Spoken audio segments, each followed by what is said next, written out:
Donc, on passe maintenant à la dernière présentation de la soirée. La dernière, mais non la moindre. Donc, j'accueillerai maintenant Anne-Laurence Gagné, qui est étudiante au doctorat en psychologie de l'enfant, de l'adolescent et des parents à l'Université de Sherbrooke et qui vient, elle aussi, nous parler un peu là, des relations sexuelles et de la satisfaction sexuelle d'un couple une fois l'arrivée d'un bébé.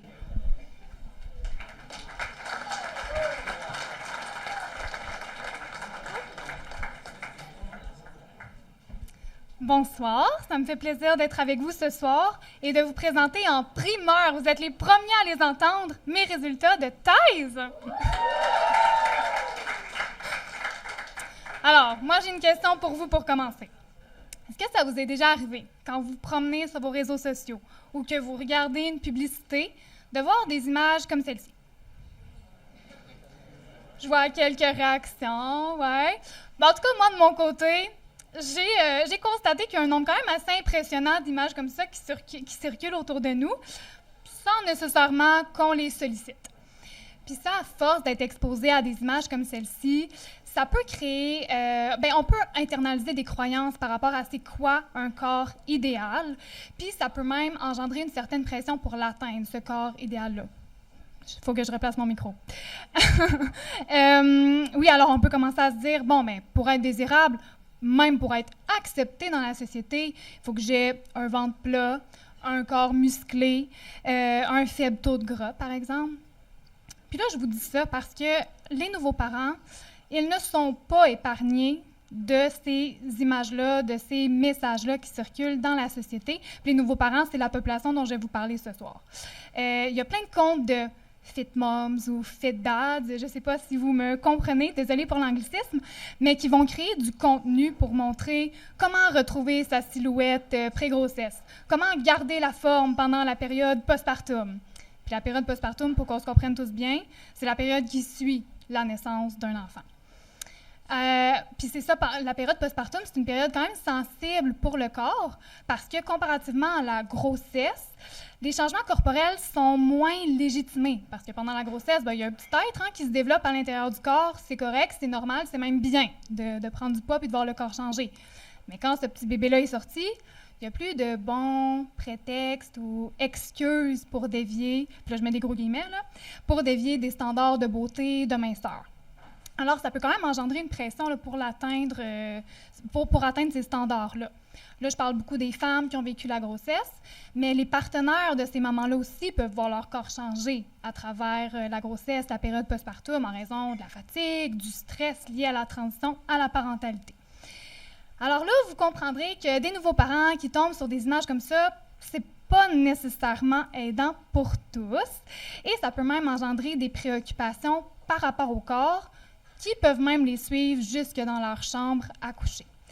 Donc, pour vous aider un petit peu mieux comprendre ce phénomène-là, je vous propose une petite mise en contexte. Audrey, vous a déjà proposé l'exercice, là, réimaginez-vous que vous êtes un nouveau parent. Là, vous savez c'est quoi?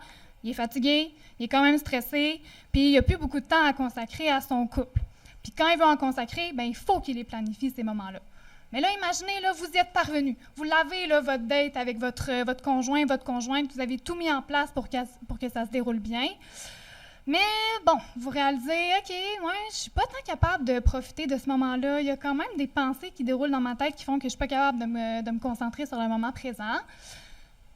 Puis ça peut être des pensées comme je me sens pas désirable, je me sens pas attirant ou attirante, j'ai peur que ma partenaire me trouve repoussant ou repoussante.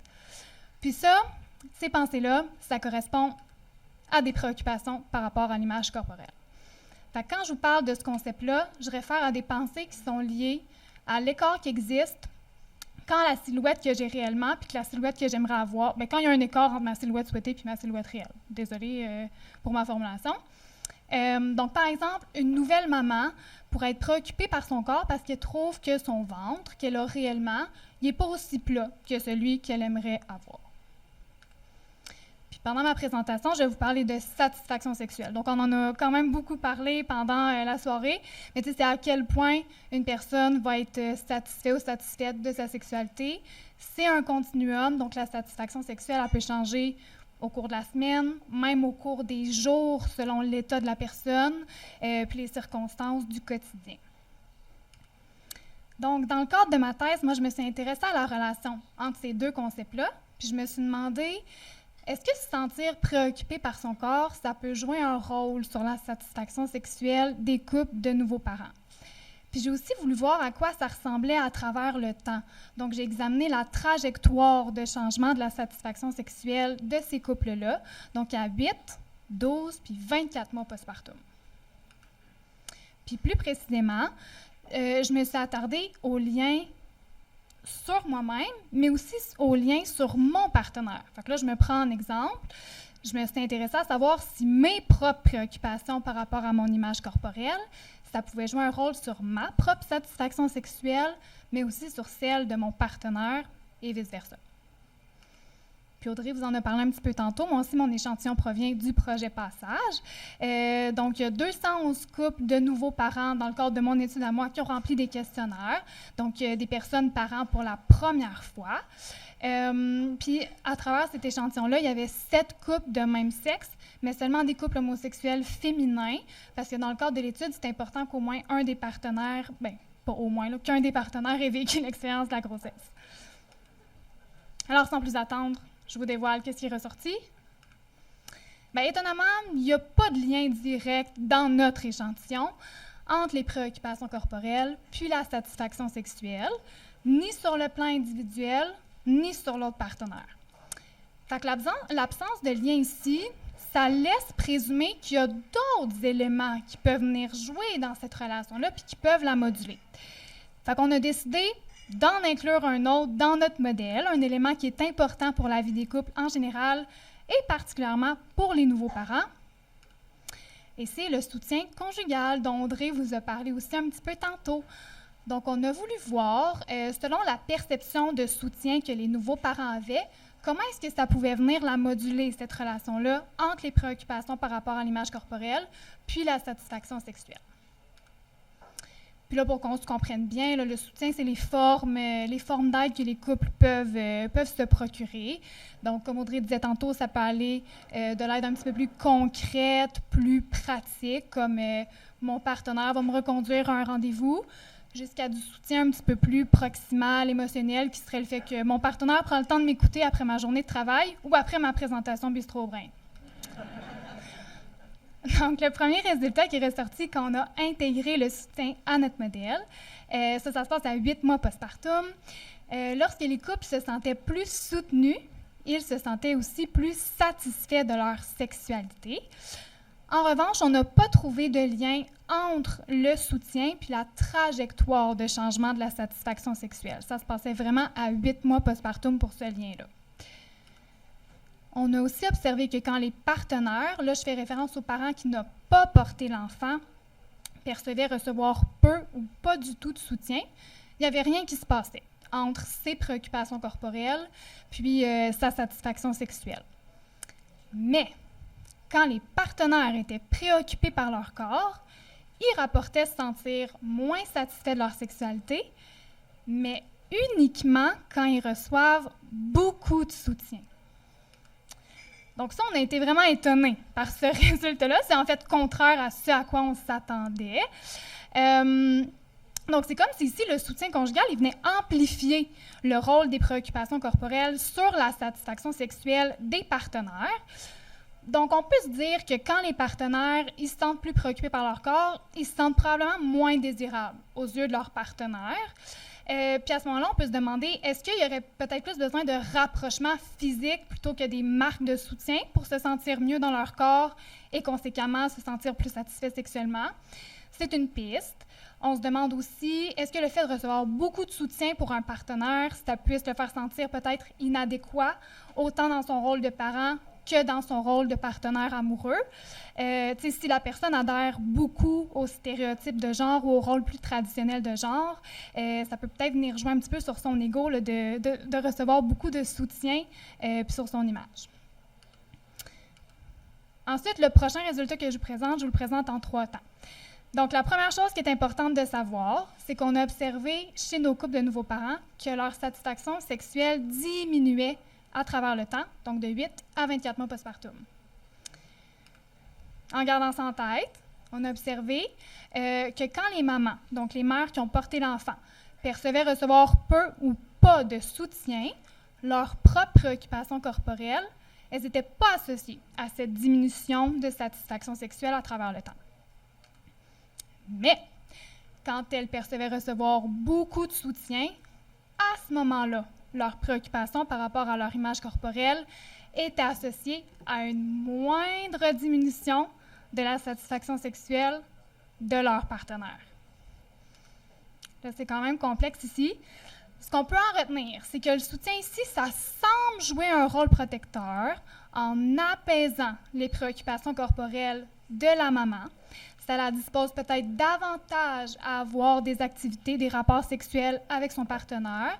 Puis ça pourrait conséquemment le rendre plus satisfait pas plus satisfait de sa sexualité, mais le protéger de décliner trop rapidement là, au niveau de la satisfaction sexuelle. Par contre, on n'a pas trouvé de lien pour la maman là, au niveau de sa satisfaction sexuelle.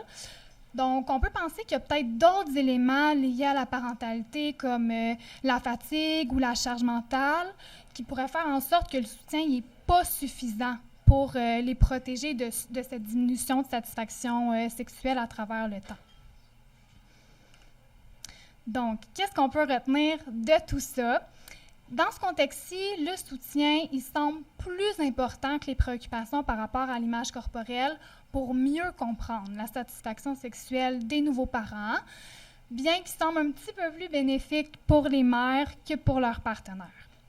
Puis ce que j'ai envie de vous dire aussi, c'est que c'est important de communiquer à propos de la sexualité. Oui, je parle des nouveaux parents, mais c'est important pour tout le monde, je crois, pour éviter qu'un des deux partenaires ou les deux partenaires pense que croient que c'est leur apparence qui affecte négativement leur vie sexuelle, alors qu'il y a plein d'autres éléments liés à la transition de la parentalité qui pourraient venir jouer un rôle sur la vie sexuelle, justement. J'en ai parlé un petit peu, la fatigue, la charge mentale, l'allaitement, les douleurs sexuelles, etc. Donc, c'est ce qui m'a fait ma présentation. Je vous remercie. Si vous avez des questions, je vous réponds.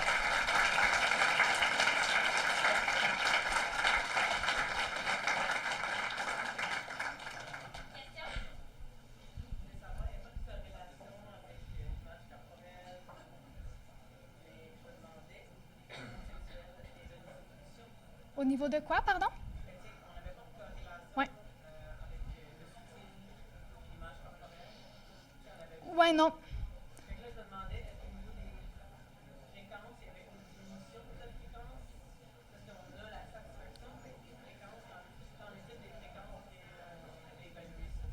La fréquence des relations sexuelles? Non, moi, j'ai pas regardé ça dans mon étude, malheureusement. Mais on dirait que je suis pas certaine de bien comprendre la question. Si la fréquence avait un lien avec quoi?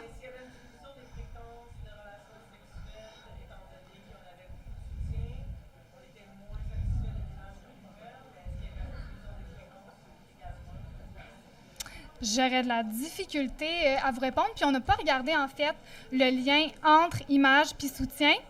Si je prends les termes vraiment techniques, là, on a fait une interaction entre les deux. On les a comme combinés, image, soutien, puis on a regardé c'est quoi l'effet sur la satisfaction sexuelle quand on combine les deux. Fait qu'on n'a pas regardé le lien image-soutien précisément.